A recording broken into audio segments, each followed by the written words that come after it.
by for alike an 8-member congressional delegation from the United States led by Senator Christopher Coons, D. Delaware, a member of the Appropriations, Foreign Relations, Judiciary, Small Business and Entrepreneurship, and Ethics Committees, recently visited Egbin Power Station in Lagos to explore areas of intervention in Nigeria's power sector.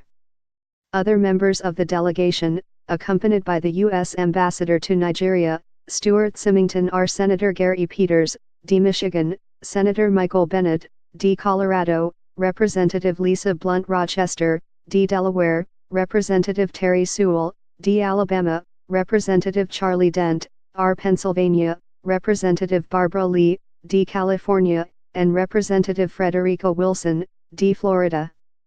Speaking after the tour of the 1.320 MW capacity plant, Coons said that the United States would continue to support any project that would guarantee success of Power Africa, its initiative to ensure power supply sufficiency across Africa.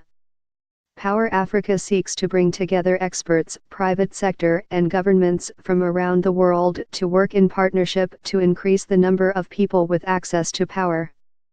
Power Africa played a key role in the power privatization program of the federal government, and more recently, Power Africa assisted the federal government to finalize power purchase agreements for 14 utility-scale solar IPPs totaling over 1125 MW of power, as part of the efforts to diversify the country's energy mix and attract investors into the solar market.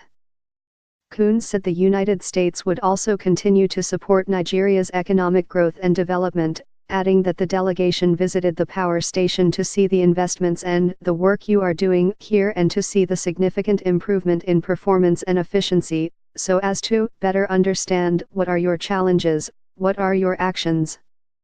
Briefing the delegation, the Chief Executive Officer of Egbin Power plc, Mr. Dallas PV disclosed that only 2 units of the 6-unit capacity plant were partially operational when the plant was handed over to the private investors in November 2013.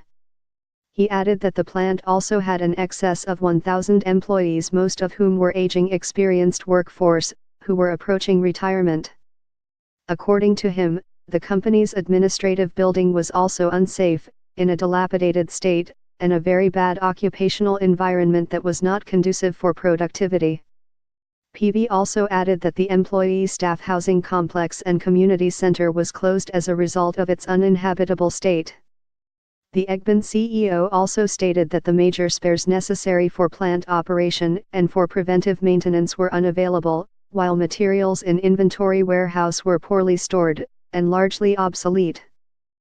According to PV, mobile equipment were old and in a state of disrepair, with most of the necessary plant auxiliary systems, including demineralization and hydrogen processing plant, non-functional.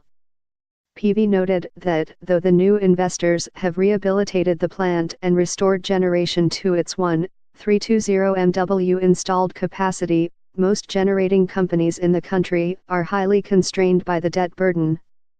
PV also told the U.S. Congressman that the federal government owes Egbin $125 billion for power generated but was not paid for.